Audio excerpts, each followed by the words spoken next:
Ladies and gentlemen, boys and girls, friends and family, and everybody else, it's a great pleasure to be with you today on the latest edition of Real Talk with Billy and Cory, live from our homes on Zoom University.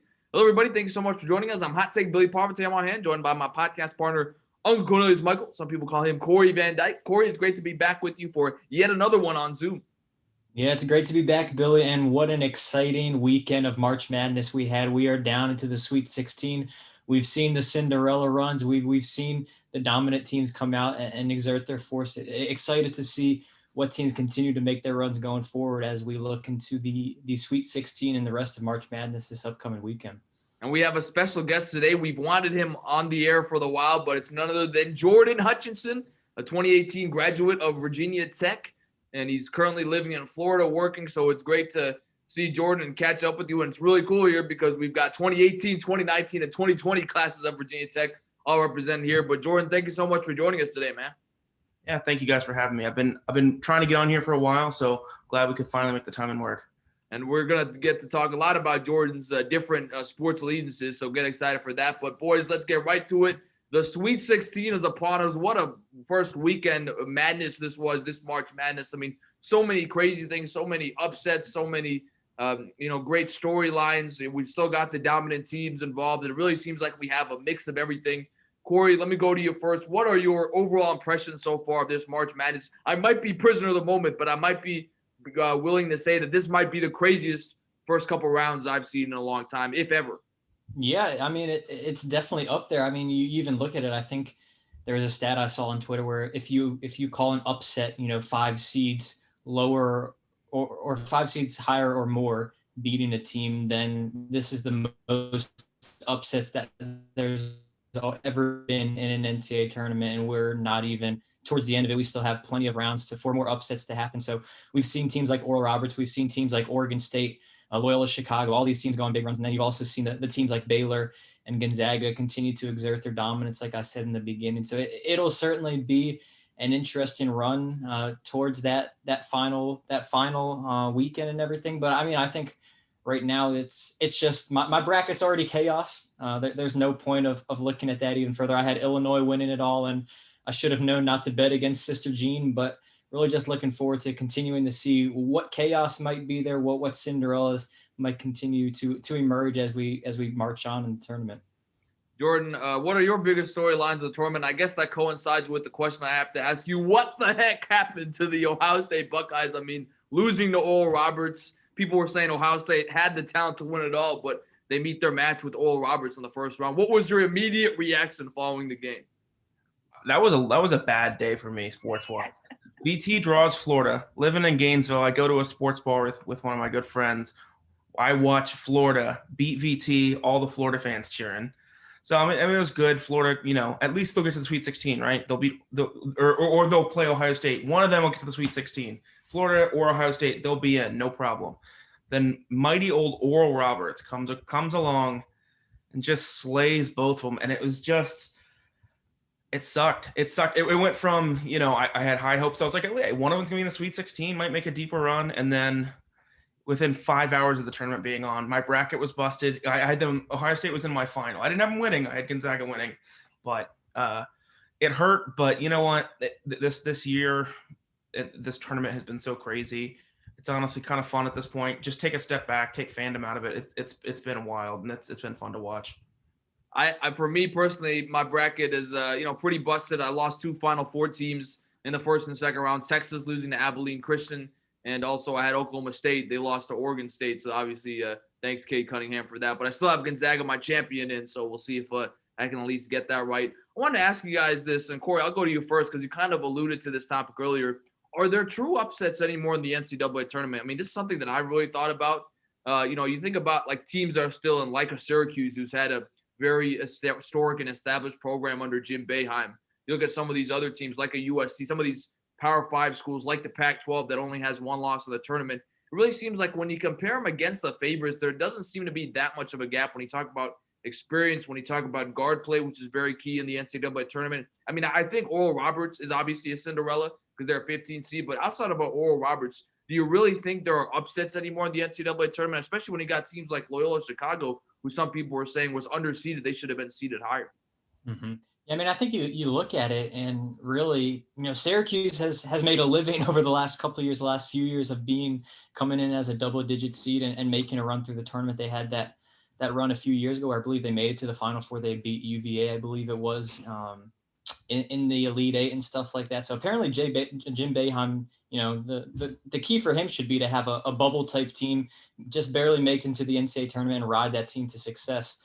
So that's been fun to watch teams like them kind of emerge. Teams like UCLA, like you mentioned, these kind of storied programs that had a little bit of a down year. And I mean, there's a number of reasons why some of these programs had down year. Obviously, the COVID bug that went around and just teams that had to go on pauses and different circumstances that prevented teams from gelling and coalescing the whole year. So you see some of those teams that do have some of these older players, more storied, just like coaches like Boeheim that are starting to come together and really put the pieces together. So I think, teams like that, it might not necessarily be upset so much, but I mean, I think the thing that stands out to me is just that, this is the greatness of the NCAA tournament, of March Madness, is that we give these teams a chance to go on runs like this. I think I saw a tweet that it said something along the lines of if Loyola Chicago was, a college football team, they'd be playing in the Idaho Potato Bowl right now, and instead of a chance to go on a run through March Madness, a chance to win a national championship. And that's really the beauty of March Madness. That's the beauty of this tournament, that it gives each team that has earned a shot, their true shot to win a championship. And we're seeing teams take advantage of that. We're seeing, coaches like Porter Moser at Loyola Chicago. We're seeing Oral Roberts and their dynamic duo of Asmus and O'Banner kind of make a run through the tournament. So that's really what this is all about for me. Yes, some of those other teams might not, be as big upsets as the seeding may show, but it also just gives a chance for everyone, for Oral Roberts, for even Abilene Christian going around and beating Texas, a team that many people like you had in the Final Four. So that's really the beauty, like I said, of March Madness that I've seen so far.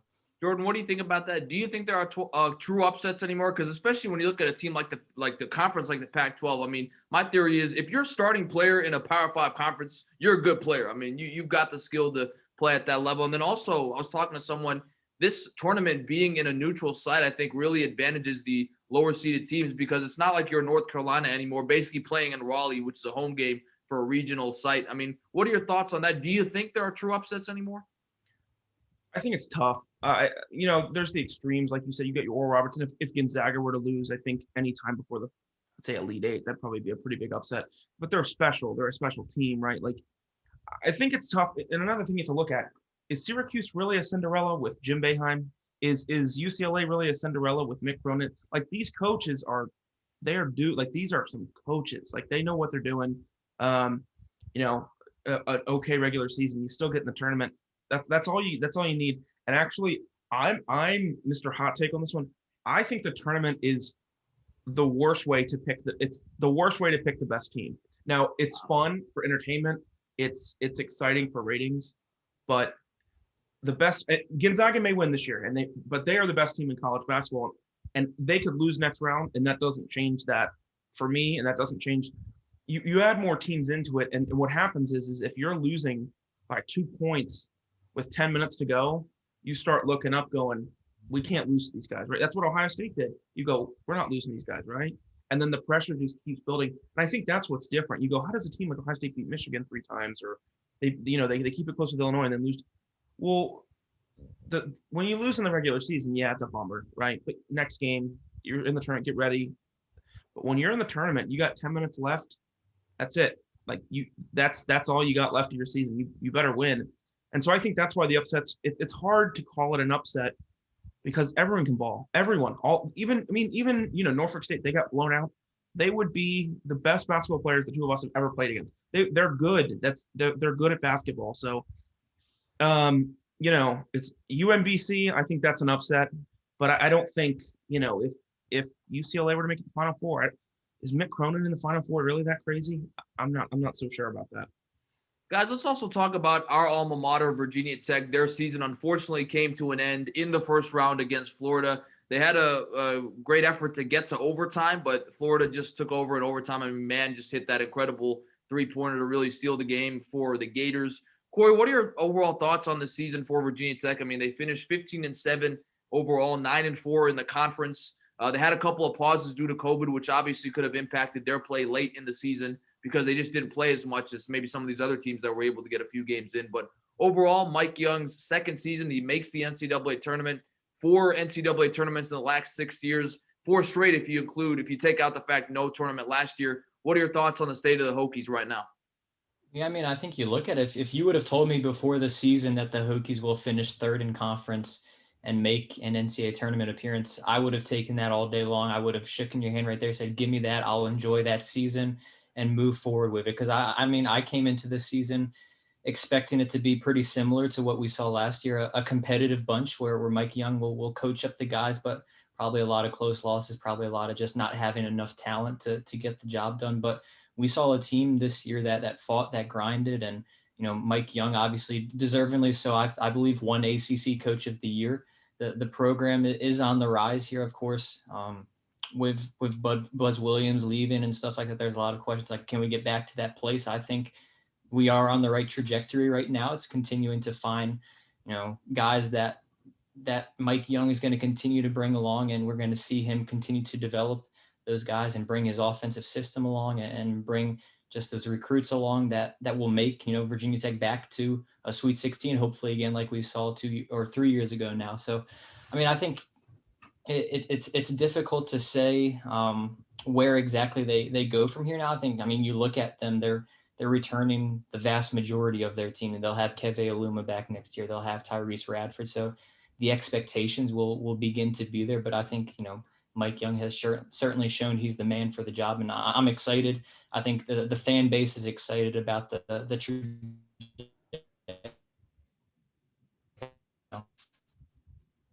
Jordan, I wanted to ask you, what are your thoughts on kind of the state of Virginia Tech? I mean, I remember when you were here, you used to write for the Collegiate Times. You were David Cunningham before David Cunningham. I just want to put that out there for the old people that don't know, or for the younger guys, I should say. Jordan Schefter, I used to call you breaking everything. You might have even gotten on Buzz Williams' bad side a few times. But what's your thoughts on the state of the program reflecting on the season? And is there any part of you or that understands maybe the portion of the fan base that is a little bit frustrated that we haven't really won a game other than 2019 when we made the Sweet 16? Or are you of the mindset, look, we should just be happy to make the tournament? That wasn't the case before Buzz Williams and Mike Young. And honestly, given the madness of the tournament, it's basically a luck of the draw how many games you're going to win in a given year in the tournament.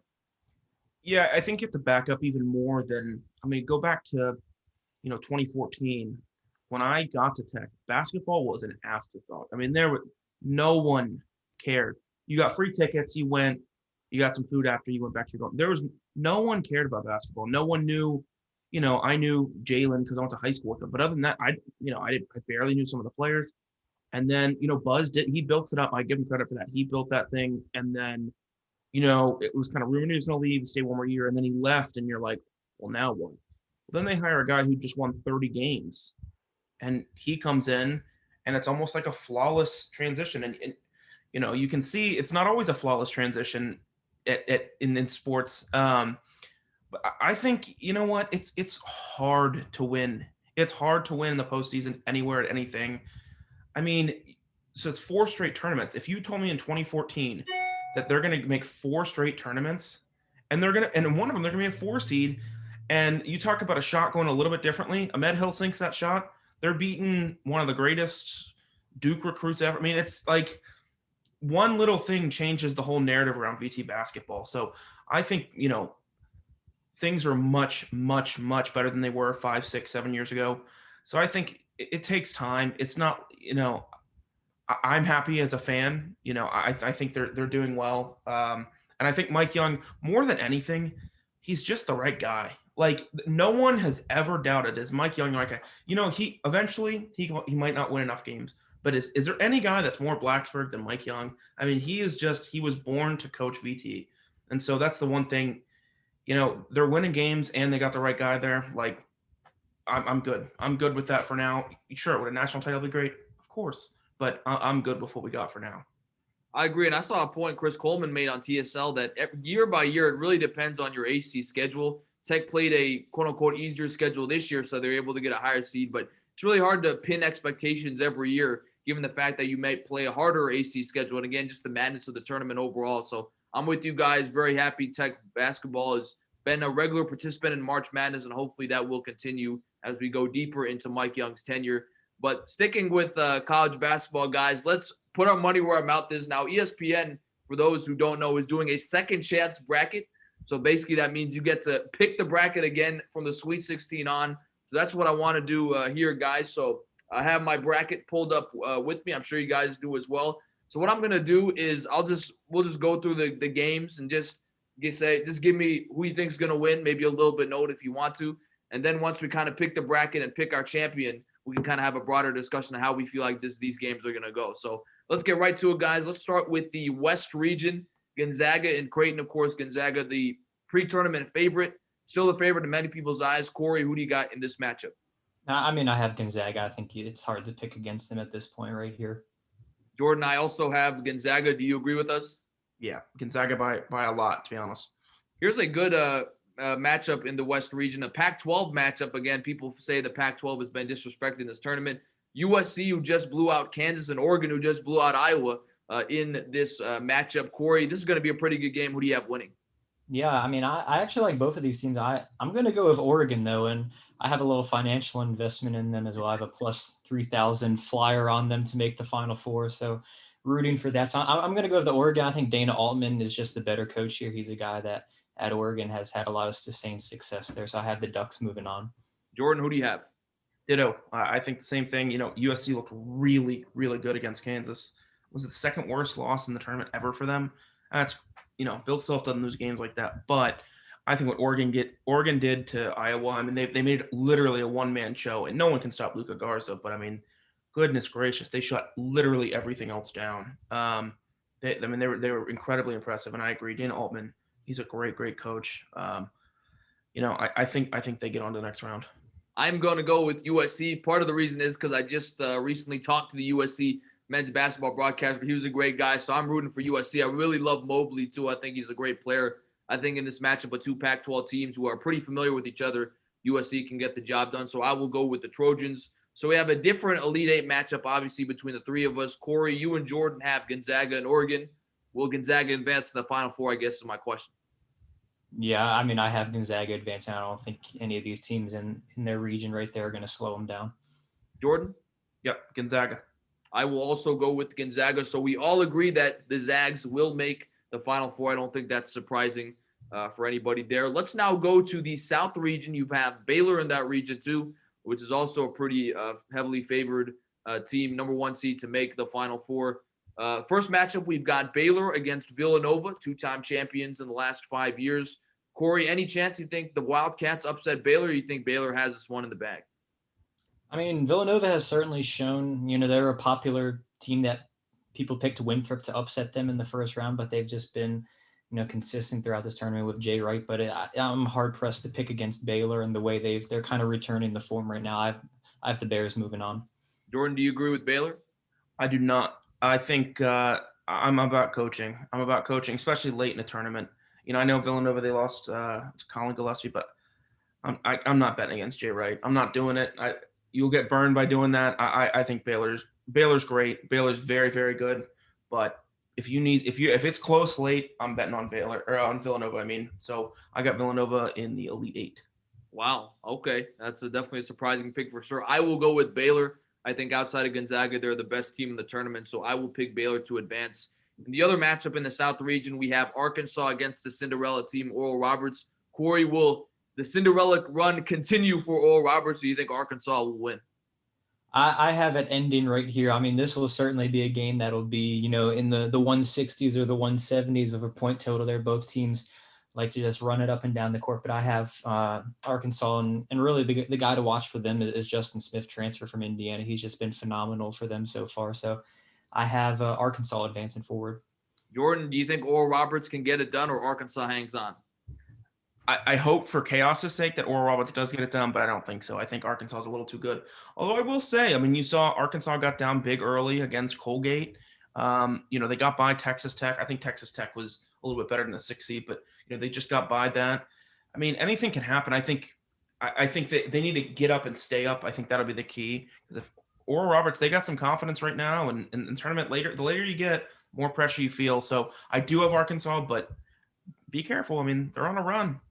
Yeah, I mean, that Texas Tech player missed a wide open layup at the buzzer. I mean, he should have made that. I'm sorry. And I was mad because I had Texas Tech winning that game. So thanks a lot for that, Chris Beard. I will also pick Arkansas. I think I haven't loved what they've looked like, but I think that with a few days to prepare, they'll have the opportunity to actually watch Oral Roberts. It's not a 48-hour turnaround. I think that they'll also get it done. So we all agree on Arkansas beating the Cinderella team, Oral Roberts. So in the Elite Eight, I and Cory have Baylor and Arkansas. Cory, who do you have winning that matchup? I'm going chalk again, the 1 seed moving on Baylor. I think, it's been the debate all year long of Gonzaga versus Baylor. I think Scott Drew and the Baylor Bears continue to advance on, especially with the guard play that they have. I also will go with Baylor. So me and Cory both agree with Baylor advancing to the Final Four. Jordan, you have Villanova and Arkansas. I think it would be a great game if it happens. Who do you have advancing to the Final Four? I'm putting on Jay Wright. I mean, I feel good if I have Gonzaga and Villanova in my Final Four. I'm not going to feel crazy no matter what happens. So I think Villanova gets it done. They're in the Final Four. All right. So Jordan with the surprise pick, Villanova advancing to the Final Four. Me and Cory both have Baylor. Let's move on to the East. I think most people had this first Sweet 16 matchup, Michigan and Florida State. Cory, I know you and I were talking about this potential matchup before the tournament started. Who do you have winning between Juwan Howard's team and Leonard Hamilton's squad? I have Florida State winning this one. I think the loss of Isaiah Livers will finally catch up to Michigan here. Florida State is the tallest team in the nation, so they'll certainly have the size down low to disrupt Hunter Dickinson, Michigan star freshman center down low. So I have Florida State and the Seminoles moving on. I will agree with Cory. I also have Florida State moving on. I picked them before the tournament to advance to the Elite Eight. I feel good about Florida State. I think they looked a little bit better last game, pulling away from Colorado. Michigan didn't, in my opinion, look that great against LSU. Easily could have lost that game. I just think Leonard Hamilton, he should be a Hall of Famer. I think he'll get in this year. I think he has his squad ready. The superior coach against the first-year coach, Juwan Howard. I will go with the Seminoles to advance. Jordan, you picked Jay Wright in the other region. I know you're a Florida guy, not a Florida State guy, but do you think Leonard Hamilton and the Seminoles get it done here? This is the worst game for me. This is just awful. If I can't stand either team. I think Florida State's a little bit better, and I think, like you said, I think I would bet on Leonard Hamilton. I'll go with Florida State very begrudgingly. Everyone at work will give me a hard time if they hear this. No, it's not because I like Florida State, but I do think they're the lesser of two evils in my mind. But I do think Florida State's good. Their length is ridiculous. I mean, they just clog up the floor with how long they are, and they play good defense. So, yeah, begrudgingly, I take Florida State to win this one. Yeah, and I forgot you're an Ohio State guy, so obviously you don't like Michigan either. So we all agree Florida State will beat Michigan. I guess it's an upset if you look at the seeding, a 4-1. In the other matchup, we have UCLA, who, again, depending on how you look at it, may be a Cinderella team, may not be, but a historic program nonetheless, against Alabama, who looked just terrific against Maryland. Cory, who do you have advancing in this matchup? Yeah, I mean, I think Alabama's one of maybe the most interesting team left. If they're playing the brand of basketball that they're able to play, they can compete with a Gonzaga in my mind. And really, we see them as this great three-point shooting team, but really they're doing on the defensive end as well. Nate Oates has done a great job with them. So I will have Alabama moving forward. Great run by Mick Cronin, but I think Alabama ends it right there. Jordan, do you have the Bruins or do you have Roll Tide? I have Roll Tide. Again, another team that burned me in January when we beat Ohio State. But I will say Alabama, they're good. They're really, really good at basketball. And I think Nate Oates, one thing that was really cool about Nate Oates is you see every week NBA guys, stars, NBA coaches, all these guys, like, this dude is the real deal. Like no one's surprised that he's winning. So again, I'm sticking with the coaching. I know I've been praising Mick Cronin, but Bama's good. Bama's fast. They're good. They shoot well. I would, if I'm anyone, I would not want to play them. They scare me. I think one of the greatest storylines this year would be if Alabama was somehow able to win the national championship. You'd have football, then you'd have basketball being able to get it done. It hasn't happened since Florida, I believe, back in 2007 when they got that done. I also will go with Bama. I just think they're on another gear right now. I mean, that game the other night against the Terrapins, they flipped the switch and all of a sudden Maryland's down 30. I think Alabama gets it done. So we all agree that Florida State and Alabama will meet up in the Elite Eight. Cory, who would you have winning in that potential matchup? Yeah, that would be one of the matchups I'd be most looking forward to. It's two of the top do-it-all guys in the country, Raekwon Gray with Florida State and Herb Jones with Alabama. These bigger guys that are kind of do point forward for both their teams. But I picked them at the beginning of my bracket, my original bracket. I'm going to stick with them. I have Florida State, a little bit of minor upset advancing to the Final Four here. Jordan, this is a much easier choice for you. I guess maybe not if you're a Florida fan and you hate Alabama, but FSU, Alabama, who gets it done? Bama for a lot of reasons, but I do genuinely think they're better. They were in my Final Four when I first picked this bracket. They're good. They're, like I said before, they're a solid basketball team. Like, I think if they get to the championship and they play Gonzaga is not going to be happy about that. They're not going to be thrilled with it. Or I guess it would be the Final Four. They wouldn't be thrilled about that matchup. They're not going to, I think all the teams are going to be good then, but I would not want to play Alabama right now. They're really, really good. I also agree with Jordan. I just think Alabama is the more dominant team. But if Leonard Hamilton were to win a championship, I wouldn't be mad about that. He's a great coach. Definitely deserves to win one, but I will roll Tide with this matchup. So we have Gonzaga and Alabama, me and Jordan do, in the Final Four. And then Cory has Gonzaga and Florida State. So we'll get to that matchup in a second. But, guys, let's go to the Midwest. This might be the most interesting region because you've got 4 teams left that basically no one thought – most people I don't think really thought had a chance to win a championship or even advance far. I guess maybe Houston if you count a 2 seed, but I know a lot of people were not big on them going into the tournament. Cory, let's start with the first matchup. Loyola Chicago against Oregon State. I mean, 2 really underdogs. I mean, Loyola Chicago, an 8 seed, although some people thought they should have been seeded higher, and Oregon State, a team that just controlled the game against Oklahoma State, a team I had in the final. So obviously that was a great pick. But who do you have winning this matchup? Sister Jean's Ramblers or Oregon State gets it done? Yeah, I mean, I learned the hard against Sister Jean, so I'm going to go with Loyola Chicago. I think Cam Crutwig down low. He's a guy looks like an old 30-year-old man that does moves at the YMCA, but he gets the job done. I have Loyola Chicago advancing on. Jordan, I also have Loyola Chicago advancing on. I will not bet against Sister Jean here. And also let me add, I mean, Porter Moser, this guy, if he's not getting a call for one of these bigger name coaching jobs, then something's wrong because he's done a great job at Loyola Chicago. So I wouldn't be surprised if he eventually moves on, but I've got the Ramblers in this matchup. Who do you have advancing?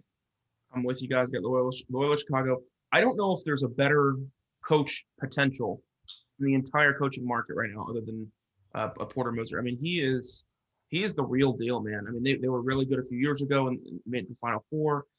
They're good. They're a fun – like I could see them – I was talking to my friend the other day about this. I could see them building some sort of a Gonzaga thing there. I mean, down the road, but they're building a program now. They're a name. They're starting to build some stuff. They're good. They are a fundamental team.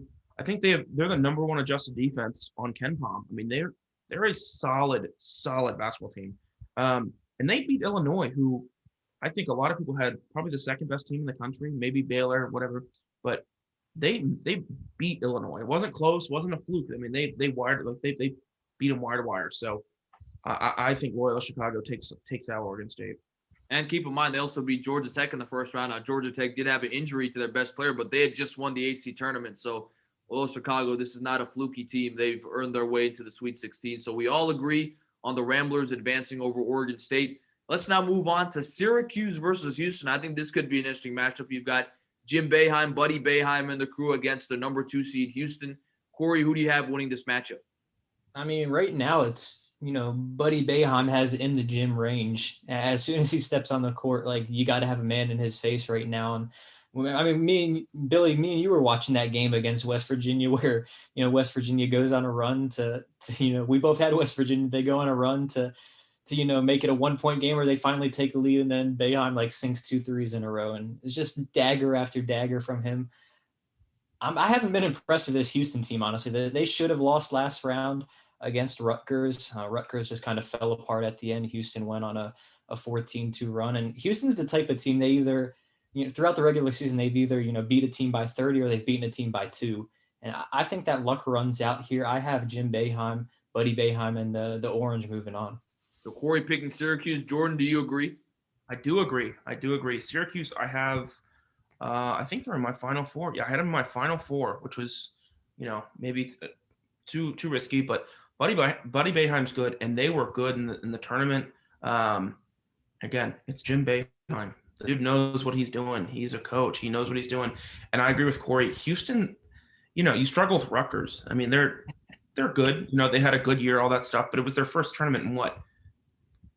Decades, right? It was their first tournament in decades. So, I mean, I think Syracuse is going to win. I think they're good. I think they're very underrated. I think they almost missed the tournament, but people are going to wish they missed the tournament after seeing what they do. Man, we agree on this side of the bracket. I am also going with Syracuse. I was telling Cory, I don't know what the spread is. It might be +6 still, but I would really take that. I encourage everyone to take that against Houston. I just think Jim Boeheim, a Hall of Fame coach, he knows how to coach this time of year. Buddy Boeheim. People always talk about nepotism, but I don't think it's the case here. Buddy Boeheim is the best player on Syracuse. I mean, there's no question about it. He deserves to be there, and he's just been balling out for the Orange. So I will also go with Syracuse. So we all agree in the Midwest final Elite Eight, we have Loyola Chicago against Syracuse. Would be a heck of a matchup. Cory, who do you have winning this matchup if it happens? Yeah, I'm gonna go with the Cinderella story going forward. Loyola Chicago going back to another Final Four. I just think the pieces that I think this is a better team than they already had in that previous year where they went to the Final Four. Where that year they had a lot of last second wins where Jordan mentioned earlier that they went wire to wire. They were the better team against Illinois, and was watching that game and I was rooting for Illinois with them being my champion and whatnot. And I'm not sure if Loyola Chicago missed in that game. It seemed like watching them, they shot like 80%, but obviously that wasn't the case. But they have an efficient offense. Their defense is locked down. I think they'll have a game plan if they get to this point for those Syracuse shooters on the outside. I would have Loyola Chicago advancing to the Final Four. Cory, so Cory picks Loyola, I should say. Jordan, who do you have winning this matchup? It would be great if it happens. Defense wins championships, right? I don't know if it's always true, but right now I'm taking it. I think Loyola Chicago, they're good. They're underseeded. They're really good. I mean, I'm trying to think. I mean, in the ACC, they'd probably be 2, 3 as far as skill. I mean, they're a good basketball team. I think Syracuse is good, but if you have a team that defends as well, can close out on those shooters like Boeheim, I think Syracuse is going to struggle a little bit. I think Loyola Chicago gets back to the Final Four, which if they do, what a feat. I mean, that is incredible. You talk about a program. I know nothing about Loyola Chicago, but I'm going to go out and say they don't have the resources of the Dukes and the Kentuckys. I mean, that's really, really impressive. I'm going to go with Syracuse. This was a coin flip for me. I think if Loyola wins, I would be happy. I think they very easily could win. I'm just going to go with the coaching advantage. Porter Moses is a good coach, but Jim Boeheim's a Hall of Famer. He's won a national championship with Carmelo Anthony. I think he can get it done against Loyola, but honestly, if Loyola wins, I would not be mad at that at all. So Cory and Jordan both have Loyola advancing to the Final Four. I have Syracuse. So let's first go to the Final Four with Gonzaga that we have as we move to that. I have Gonzaga and Alabama, and you guys will probably have to help me keep track of that. Cory has Gonzaga and Florida State, if I'm not mistaken. Jordan also has Gonzaga and Alabama. So, Jordan, I'll go to you first. Who wins in a potential Zags Roll Tide matchup? Zags. They're just too good.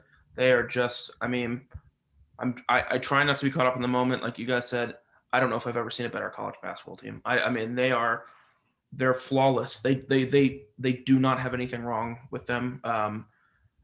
Gonzaga, they're in the finals. I'm going with Gonzaga. Alabama's had a really good year, and it would be a great matchup if it happens, but I agree with you, Jordan. I'm going to Zags. It just seemed like even when they were kind of playing along with Oklahoma, it was tight in the first half. They just turned on another gear, and they're up 15, 20 points. I think the Zags are the best team in college basketball. Cory, you have Gonzaga and Florida State. Do the Seminoles stand any chance of upsetting the Zags? I do not think so. They wouldn't have the offense to keep up with this Gonzaga bunch right now. And I mean, Gonzaga is going to score 80 plus every game. And, you got to pretty much score with them if you want to beat them. So I don't think Florida State would have that capability. I would have Corey Kispert, Suggs, and Timmy moving on with the Mark Few leading that bunch. All right. So we all have the Bulldogs advancing to the final. In the other Final Four, we all have a different matchup, if I'm not mistaken. Cory, you have Baylor and Loyola Chicago. I also have Baylor, but I have Syracuse. And then, Jordan, you have Villanova and Loyola Chicago. So pretty interesting there. Cory, in your matchup, who do you have advancing to the final? I'm going to have Baylor advancing right here. I think this would set up the matchup that everyone wanted to see all year long. It got wiped out with COVID, a non-conference slate that was supposed to happen before We got into the conference schedule, but I have Baylor advancing on past Porter Moser and Sister Jean to advance to the finals and play Gonzaga. Jordan, who do you have in your matchup? Villanova against Loyola Chicago. That would be quite a matchup if it happens. Yeah, I'm going to go with Villanova. I think, as good as Loyola Chicago is, I think, Jay Wright, he's been there. He's done that. He won, I guess, 3 years ago now, right? 2018, right? Villanova. I mean, they're good. They're a good team. They're one of the hallmark programs right now. And I think if they get this far, I think why not? I think they're going to the finals to play Gonzaga. All right, so Jordan picking the Wildcats to go to the final. Again, I don't think it's a Cinderella team because you've got the program, Jay Wright, but certainly would be a surprise if it happens. I've got Baylor and Syracuse. Jim Boeheim's a great coach, but I'm going with Baylor. I just think they're too good. I think after Gonzaga, they're the second best team in the tournament. I think they're able to get it done against the Orange. So there you have it in our finals matchups. Both Cory and I have Gonzaga and Baylor. Jordan has Gonzaga and Villanova. Jordan, I'll go to you first. Gonzaga and Villanova. Do the Zags finish off the season undefeated? Yeah. I can't think. I just cannot remember. I feel about this team as I did LSU last year in football. I can't think of something wrong with them. I can't find any flaws. And the more you watch, the better they are. Like I remember they played. Was it Norfolk State? Was that their first game? Yep. It was like, oh, it's kind of close. And then I came back 2 minutes later. It was like a 10-point game. 5 minutes later, it was a 20-point game. It was like there was no thought of repercussion for them. Like they just play to play. And I think the one difference, people point to that 15 Kentucky team, it felt like for the last 10 games, we were waiting for them to lose. Like it was like, all right, when's it going to end? When's it going to end? Is anyone saying that? Is anyone asking when? I think they're going to be the first teams to do it in 45 years. They're good. They're the most fundamentally sound college basketball team I've ever seen.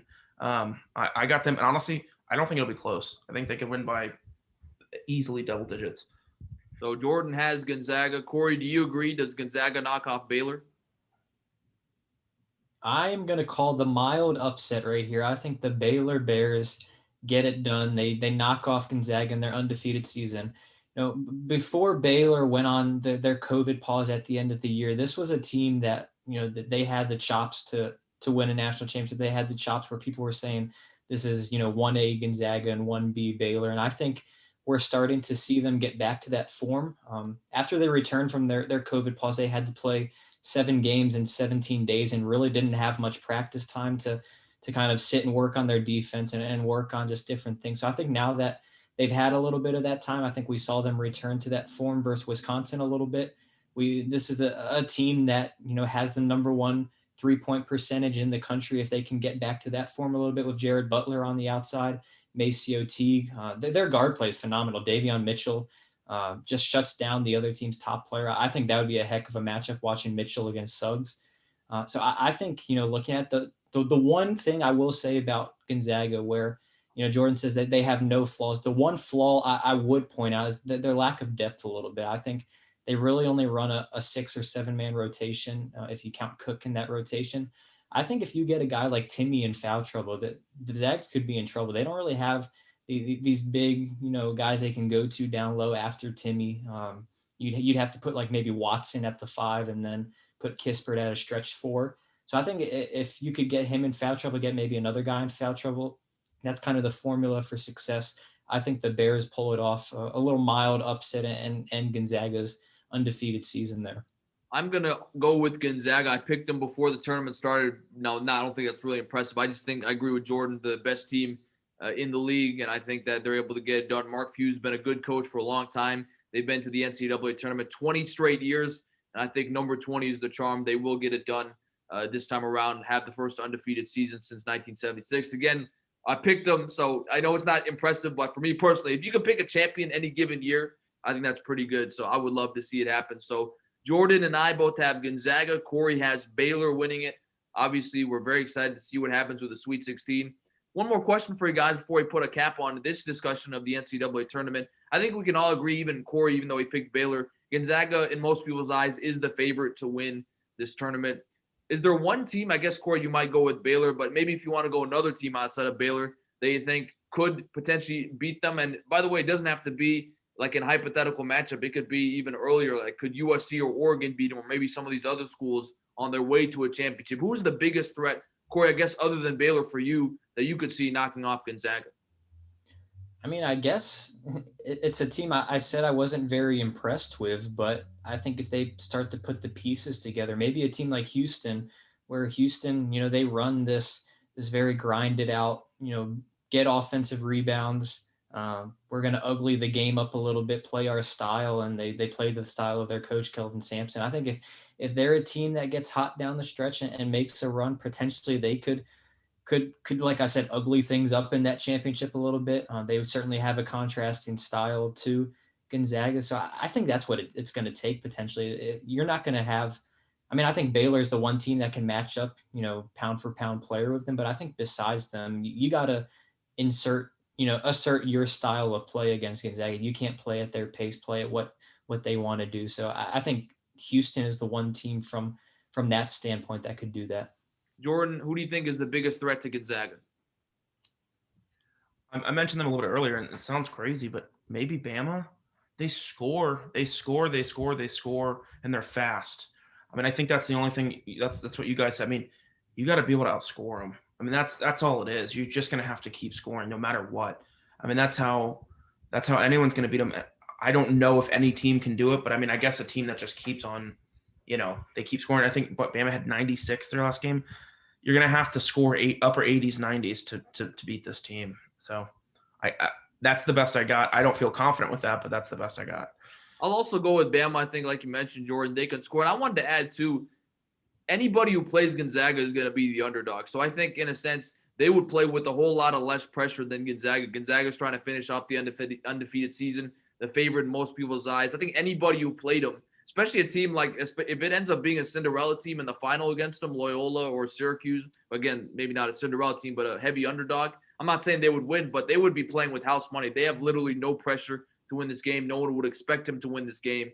So I think, I think, Gonzaga, you never can account for pressure and how that can impact the team. So I will pick Alabama, but I think really anybody, on a given day, that's the beauty of March Madness, can have a shot, a puncher's chance even against the best team. But great discussion on the NCAA tournament, guys. Obviously, we're all very excited to see what happens, and we probably will get busted even in the second chance bracket. So we're looking forward to that as well. To close out the podcast, Jordan, what we do with every one of our guests is we do a rapid fire round. We ask them questions about, their sporting fandom, career, and all of that stuff. And you, obviously, we know you from Virginia Tech, have been covering sports for a while. So are you excited to get on this hot seat? I am. Let's do it. All right. Well, the first question, we kind of alluded to it earlier. Can you give us the story about your kind of issues with Buzz Williams? If I remember correctly, you wrote a story about Jalen Hudson after he left the Hokies, and I think that kind of irked Buzz Williams a little bit. So what do you remember about that whole experience? And I guess what's kind of your reaction to all of that? You kind of got into the nerves of a D1 basketball coach. Well, to be fair, that wasn't what the story was about. I came down to Gainesville. My parents lived here, and my sister went here. So I was like, oh, that's just a cool link to write about. I knew Jalen. I grew up with Jalen. The dude grew up 10 minutes away from me. I've known him since I was like literally 4. So I was like, okay, that'd be a cool story. Go down there. He remembered me. It was a cool story. And then he started going, yeah, I left because I didn't like Buzz. Buzz came and I was out. I was not dealing with that. And I was like, okay, this changes my story a little bit. But to be fair, I think one thing I should have done in hindsight, and I think I learned, Teal told me this and a bunch of the other, maybe I should have reached out to Buzz for comment. Now, to be fair, it's not like he was the most transparent guy with media, but let me say this to give Buzz credit. He did give me a one-on-one sit down about he loves photography and he used to make picture books and for all of his players, he puts picture books together for them to kind of remember all that stuff. So he was very gracious to do that. I don't know if he did he ever do that with anyone at Virginia Tech other than me?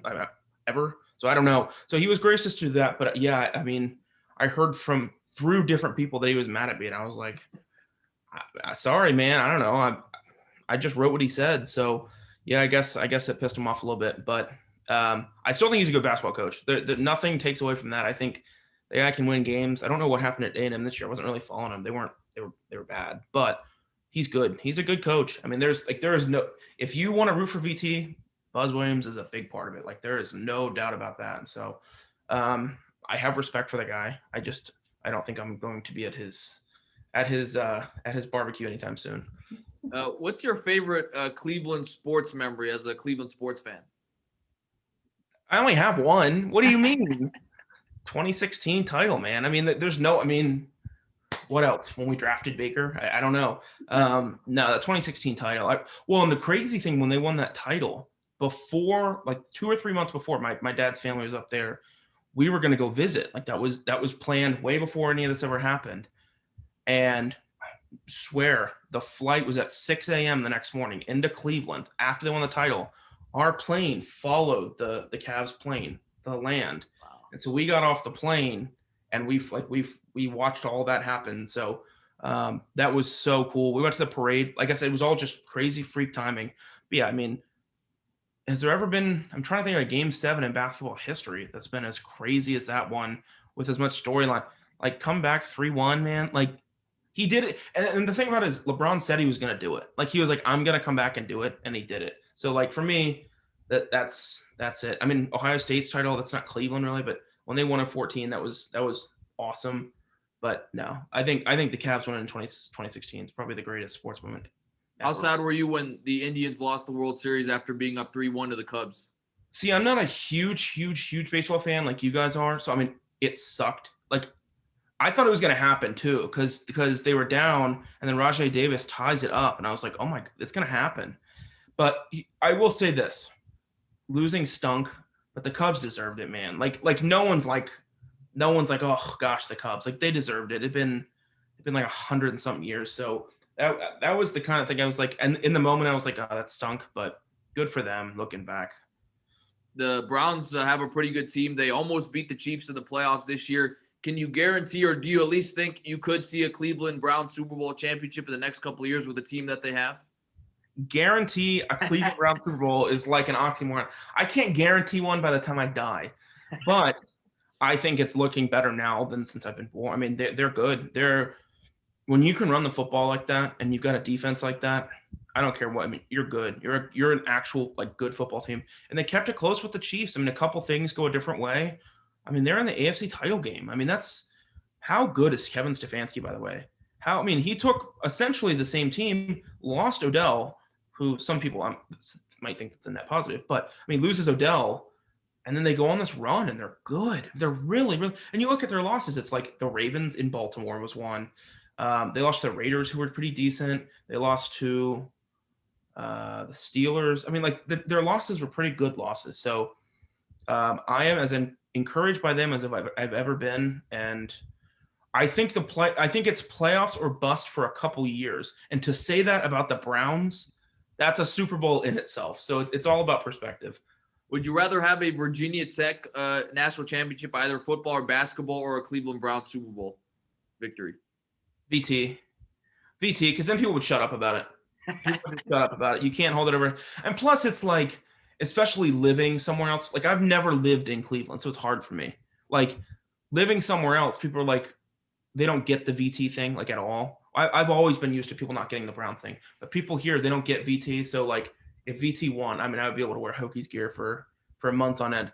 Plus, I don't know, it's your school. Like I didn't go, you can't attend. Like I'm a Browns fan, but I went to VT. I graduated from VT. I lived in Blacksburg. That's hard to top. My final question for you before we get Cory's thoughts is, I know you and I disagree about which is better between the NFL and the college football, but let's try to see if we can get some, agreement on some areas. Do you think it's a problem that there's really seems to be a select few like Clemson, Alabama, Ohio State, who are in the picture every year to win the national championship? If so, is there any way to remedy that? Or are you of the mindset, look, these schools are the best because they continue to recruit the best players. It's up to other schools to eventually over-recruit them and overtake them in the national picture? I don't know. Well, the one cool thing I will say is, I'm a fan of, I live in Gainesville, so I follow Florida. I'm a fan of Ohio State, and then I went to VT, and I'm a fan of Tech. So I kind of see the three, almost tiers to it. A contender every year, a close to a contender, and then VT, someone, eventually want to be a contender. And so it is tough. I don't know what Virginia Tech will I don't mean this as a knock. Like, what can they ever do to catch a team like Ohio State and Alabama? Like, they're fundamentally so sound. Like, that's the thing. Like, you replaced Urban Meyer, who you can consider probably the second best coach in the last, 20 years? I mean, second, whatever you want to put him. And they just put another guy in there, and it's like, okay, he's lost 2 games in 2 years. Like, 2 years. I mean, I don't know how you get the foundational aspect of it. Like, they are so fundamentally sound. They go and then they recruit 5. I think Ohio State had more 5-star recruits this year than Virginia Tech has ever had. And so that disparity, when you look at that, it's like, oof, that's tough. So I think it's good and bad. I think the good news is like you reap what you sow in college football, right? Like, if you're good, you're going to get good players and you're going to stay good. It's kind of like, do you like make it, take it in one-on-one? If you don't like make it, take it, you're probably not going to like college football. So it's an issue. It's an issue, especially if you're a VT fan. But like, people break in there. I mean, people do it. Look at Clemson. I mean, it happens. It's not like it never happens. So it just makes it really hard. And I think it's more rewarding when you do it. Corey, obviously Jordan covered a lot of ground there. Anything you want to comment on? Anything you agree or disagree with what he said? I mean, it's just funny to hear and to see, as a Cleveland sports fan, the different perspectives that he has. And, one of the more, what's the right word? I don't want to say miserable, but one of the more hard luck cities in sports over the last couple of years. But obviously LeBron bringing back a championship there propelled that city a lot and gave them a lot of joy. That's been missing for so long. But I guess Jordan too, like when one thing I would ask you too is like when LeBron left and everything the first time and went to Miami, did you have any, negative feelings towards him? Like Dan Gilbert and some of these other guys had?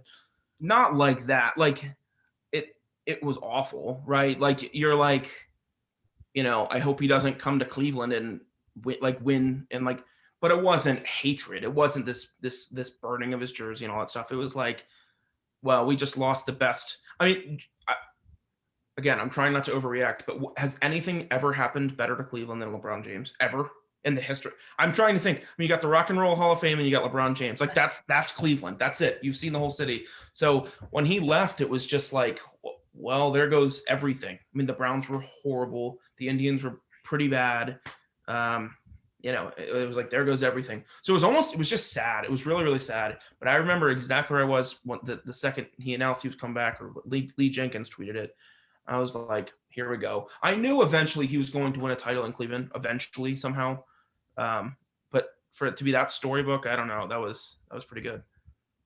For sure, and we'll see what happens. And Jordan, I think one thing I want to add is I do want the Indians to win a World Series. I think it would be cool because they basically, I think, have the second longest streak now, 1948.